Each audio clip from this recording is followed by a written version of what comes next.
Renew my courage, Lord, it is restored. If the for my cup is empty, refill it, dear Lord. Replace all doubts and fear with faith so bold. Renew my love, rebuild my faith, oh, restore my soul. Renew my love, rebuild my faith, oh, restore my soul. Amen. That church say amen again. Amen. We're so thankful this evening to be able to come in the house of worship once again. Amen. Amen. To study another portion of God's holy and divine word, which is able to save one. So thank Brother James for this opportunity this evening. So it's been a while, but we still got to bring the word out. Amen. Amen. Bring it out, man. Brother James said he get it sometimes, he gets tired, but he have to bring it. So he needs help. So I'm not going to sit up here and prolong it. We're going to try to get in there in our lesson. If you go with me to 2 Corinthians chapter 10, verses 3 through 5. 2 Corinthians chapter 10, 3 through 5. But though we walk in the flesh, we do not walk after the flesh. For that, weapons of our warfare are not carnal, but mighty through God, for the pulling down of the stronghold. I'm 5. Casting down imagination or arguments and every high thing that exalts itself against the knowledge of God, and the bringing into captivity every thought to the obedience of Christ. I want to bring a subject this evening to you. This evening, a subject to ask you: are your doors locked? Are your doors locked? When we get through, I want you to go along with me. We're going to see, are your doors locked? Casting down imagination in every high places, things that exalt itself against the knowledge of God, and bringing into captivity every thought to the obedience of Christ. Your mind is a valuable trophy over which a fierce battle is continually being waged right today. Amen. Paul likened a human mind to a citadel or a stronghold. Right. That is focus point of our strategy war. In God's temple, we want to concern ourselves with strengthening the temple, specifying our mind that we might operate efficiently in spiritual conflicts. We got to be able to keep our doors shut when they're supposed to be. Amen. Because we'll find out later it's a man know how to open them doors. Amen. All right. In 2 Corinthians 10 through 5, Paul is speaking of a warfare concerning the thought life. In these verses, imagination, knowledge, and thoughts, no doubt about it, the human mind is the battlefield in spiritual battle. Amen. Our human mind, that's where the warfare goes on. We got God trying to help us, and we got somebody else in there helping too. Amen. If we let them in there. Yes. God's temple. But why is the mind so important? Simply because We are what we think. What we think. That's what we are. Say, for as thinking in his heart, so is he. Amen. This verse tells us that the thought is the father of the deed. Yes, it is. Everything starts from about In the mind. in the heart. Everything starts off in the heart, so we don't watch it. We'll leave our doors cracked and things to happen. Amen. An old proverb put it this way: sow a thought and you reap a deed. Yeah. Sow a deed and you reap a habit. Sow a habit and you reap a character. Sow a character and you reap destiny. The whole process starts in every other thought. Amen. In the mind, Satan devises. The enemy is aware that God has already destroyed the entire civilization of Noah's day because of the evil imagination all day long. God was sick of it. Amen. Man always had something he wanted to do. Continually, every day, Brother James. And God, so that the wickedness of a man ways great in the earth, and that it even the imagination of the thoughts of his heart was only evil continually all day. All right, preacher. All day, continually getting ready to get in something. We got something going on today. Yes. All over the United States, the devil's in somebody's temple. Indeed, the devil knows the wildness but destructive power of the corrupt mind and the damage it can cause. You get a corrupt mind, you get a lot of stuff caused and a lot of stuff messed up. We still got the same thing that the devil had when he had Eve. Lust of the eye, lust of the flesh, Yes. and the pride of life.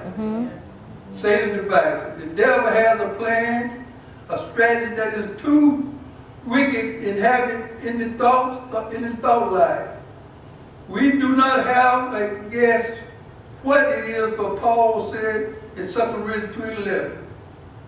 Lest Satan should get an advantage of us, for we are not ignorant of his devices. Satan blind the mind of saved folks. Oh, yeah. They don't watch the city. They got to be taught. Don't hear blinded mind.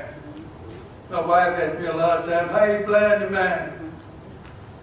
It's that dog mind. Them the eyes. He blind. Amen. You don't have to blind these eyes. He can have you blind. Yeah. That's it. The inner eye. But if our gospel be hidden, it's hidden to them that are lost. For in whom the God of this world has blinded the mind of them which believe not, Yes. lest the light of the glorious gospel of Christ, who is the image of God, should shine upon them. Help me out there, preacher. You right with me. A spiritual blinded mind is one that cannot see or perceive spiritual truth. Amen. And eyes need to be open in Christ. Nigga didn't come to Jesus at night. He was blind to the truth. But Jesus had to straighten him out. He want to go back to his mama's womb. Blind, spiritual blind. Spiritual blind. The devil gained interest into Christian thought.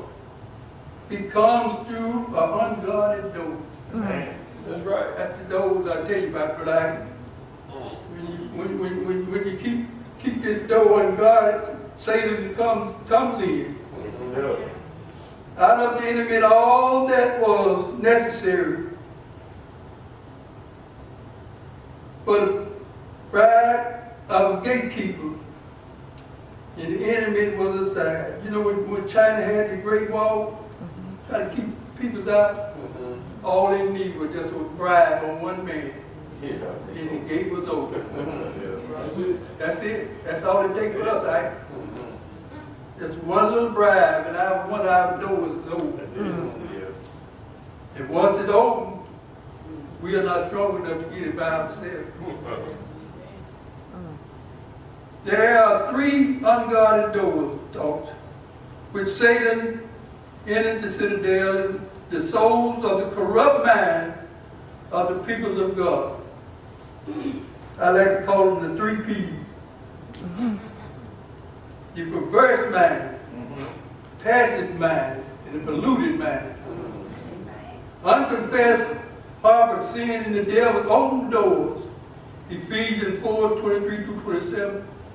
And it be renewed in the spirit of your mind, and that you be put on the new man, which after God is created in righteousness and truth and holiness. Wherefore, putting away lying, speaking to every man the truth with his neighbors, for we are members of one another. Be ye angry, sin not. Let not the sun go down on your wrath. Your wrath neither give place to the devil. Amen. You need to set it before you go to sleep. We let it go on till the morning, then don't tell the wedding back to you. You got to hold it in there. You got to go through it. Don't sleep on it. Don't let the sun go down on your wrath. When any Christian allow the sun to set on their sin, they have given the devil a place to form which he works. That place is the unconfessed sin, which becomes a foulness from which Satan can hatch his hellish ideals. That unconfessed sin becomes a stronghold from which Satan hurls his fiery darts at. You know, in Ephesians 6, Satan flashed them darts, he'll flash them at us. If we don't watch ourselves. If we leave our heart unguarded. When we look at it closely at Ephesians, you will see that sin may be an attitude, an anger problem, bitterness, wrath, malice. Have you given the enemy a foothold?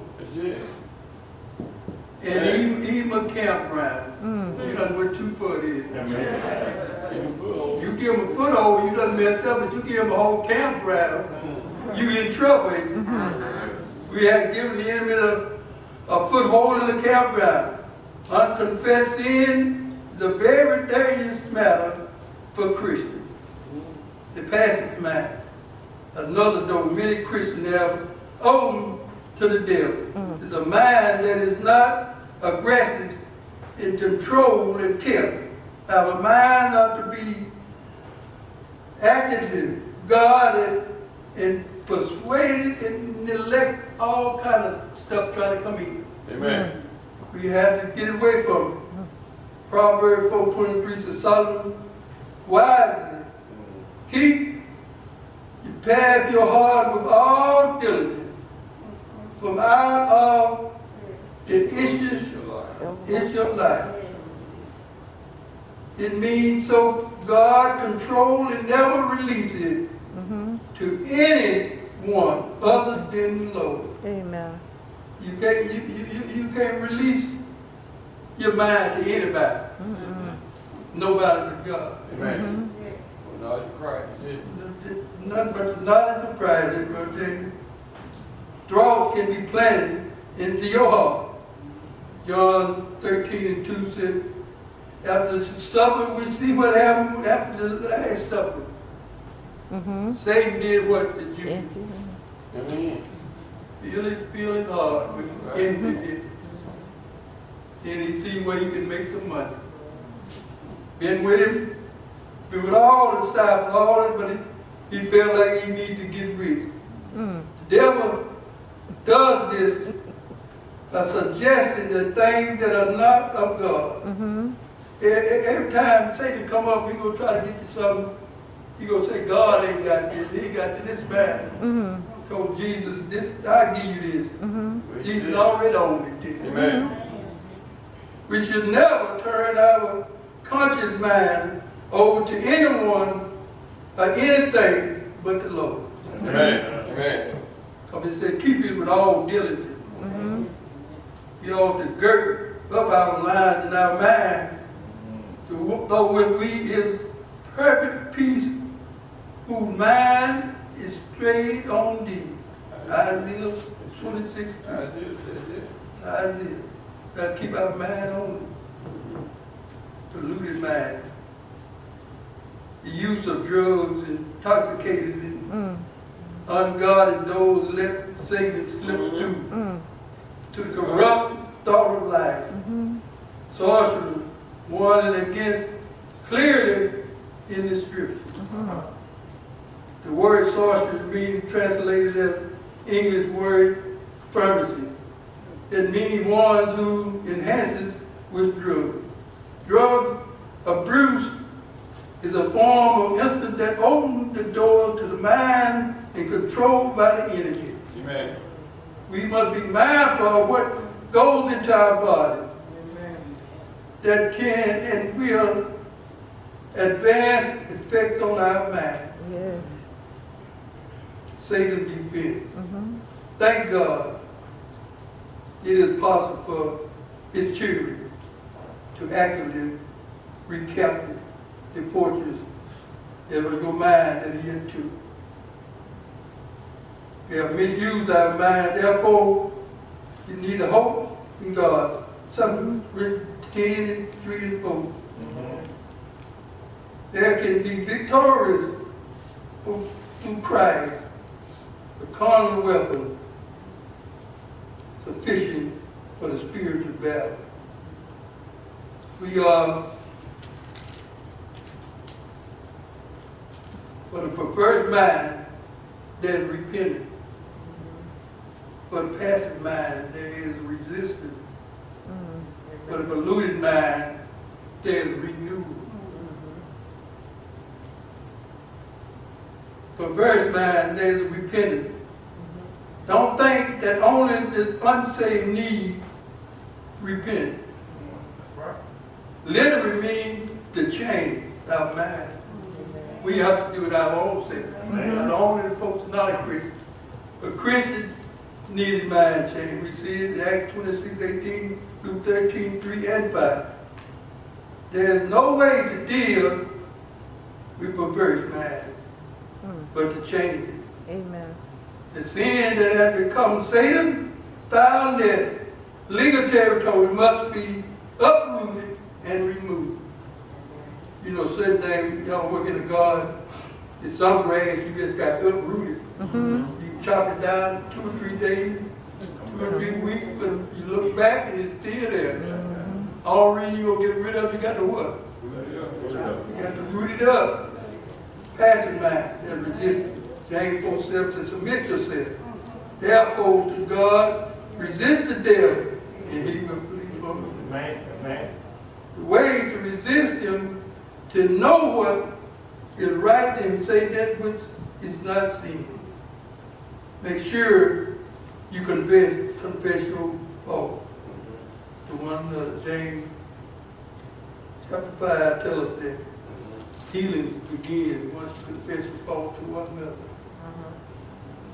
We can start our healing process. Rebuke them, Jude 9. Remember that the devil now has no legal right. He must flee. Polluted mind. Mind that had been damaged. Disordered can be made over. Romans 12:1 and 2 says, I beseech you, therefore, brothers, by the mercy of our God, that you present your body as a living sacrifice, holy and acceptable unto God, which is your reasonable service. Amen. Be not conformed to this world, but be ye transformed by renewing of your mind, that which is perfect, and that which is good, and accept the perfect will of God. Amen. So we can get there if we want to. Amen. So we got to change. Yes. If we in that position with both our doors on our head, we in trouble. Because That's right. and to be renewed in the spirit of your mind. The Lord will renew your mind, that you may think right and can do right. Philippians 4:8, Colossians 3:16. Let the word of Christ dwell in you richly, in the wisdom of teaching, in the demonstration of another, and in the Psalms and in the scriptures, saying with grace in your heart to the Lord. Those doors of your temple can be shut to the enemy of the devil. And the doors of your soul can be opened to the Lord. So that'll be, we know what we have for that. Amen. If we do right, think that right. If you do wrong, you look for it to stay wrong. So we see that. Thank you, sisters and brothers. I come there with this evening. Amen. But no very long lesson, but I feel like it was a lesson that we needed to. Amen. Amen. We have to guard our mind against things, because we're going out in this world and just read what's going on. You don't tell you what might happen. You just leave and go in Pine Bluff and Little Rock at a park. A mower or anything. Run up on this, you run up on something. So it's the devil, we already with you. But you got to have to make a change. Like Brother James said, you done change, and then you go to the water, that plane falls, you through. You didn't quite make it. So we don't want that. For faith come by hearing, and hearing by the word of God.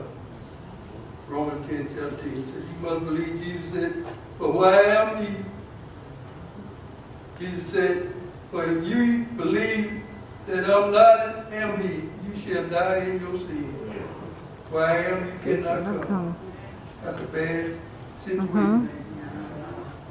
You must repent. He said, tell you neighbor, unless you repent, you'll all likewise perish. Luke 13:3-5. If you must confess him with the mouth, confession is made unto salvation. Not into, but unto. Then we must be willing to put him on in baptism for the remission of our sin, Acts 2:38. For the wash away of our sin, Acts 2:16. Baptism now saves us, 1 Peter 3:21. Baptism put one into Christ, Galatians 3:27. Baptism is a very Romans 6:3-4, Colossians 2:20. 2 Corinthians 2:17. Therefore, if any man be in Christ, he is a new creature. Everything is passed away, all things become new. Then we must be faithful unto death.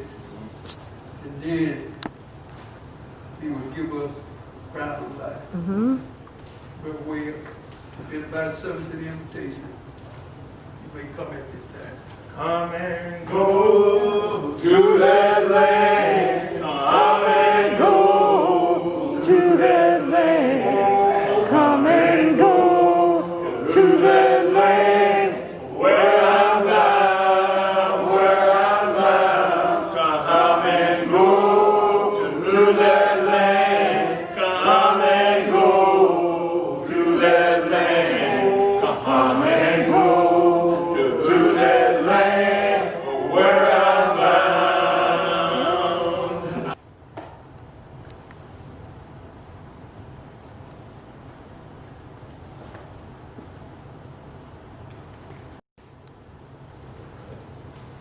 Acts 27 teaches us that on the first day of the week, when the disciples came together to break bread, Paul preached unto them, ready to depart on tomorrow, and continued his speech until midnight. In 1 Corinthians 11, begin the 23rd verse, for I have received of the Lord, that which also I deliver unto you, that the Lord Jesus, the same night in which he was betrayed, took bread. And when he had given thanks, he broke and said, "Take, eat, this is my body which is broken for you. This do you in remembrance of me." At the same manner also he took the cup, when he had supped, saying, "This cup is the New Testament of my blood. This do you as often you drink it in remembrance of me. For as often as you eat of this bread and drink of this cup, you do show the Lord's death till he come.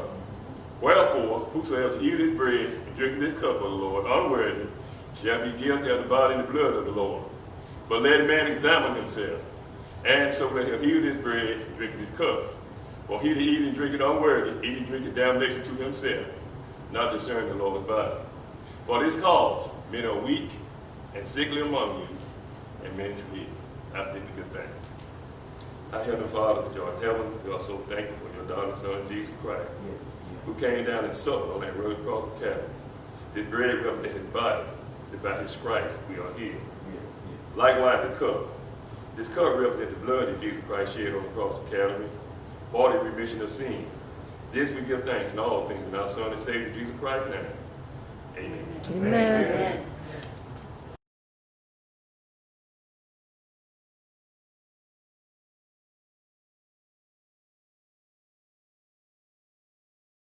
Everyone give them? Okay. 1 Corinthians 16, 1 and 2. Paul wrote to Corinth saying, "Now concerning the election for the saints, as I have done order to the church of Galatia, even so do you. On the first day of the week, let everyone you lay by him in the store, if God has prospered him, that there be no gathering when I come." 2 Corinthians 9, 6, 7, 8. But this I say, he who soweth sparingly shall reap also sparingly. He who soweth bountiful shall reap also bountiful. Every man according to proposing his heart, so let him give, not grudgingly or of necessity, for God loveth a cheerful giver. And God is able to make all grace abound towards you, that you always have in all sufficiency, and all things may abound to every good work. Our Father, which art in heaven, we are so thankful once again that you have allowed us to come back to this appointed place, that we might study from your word the things we must understand and do, dear Heavenly Father. We also, dear Heavenly Father, want to thank you for this offering that we have received. Bless us, dear Heavenly Father, that we use it in a way that will be pleasing and acceptable in your sight. This we ask your thanks in your Son, Jesus Christ's name. Amen. Amen. I have one thing I want to say before we dismiss. I instructed, I get to talk to your wife about it this morning. Stacey busy talking, an announcement. I instructed the usher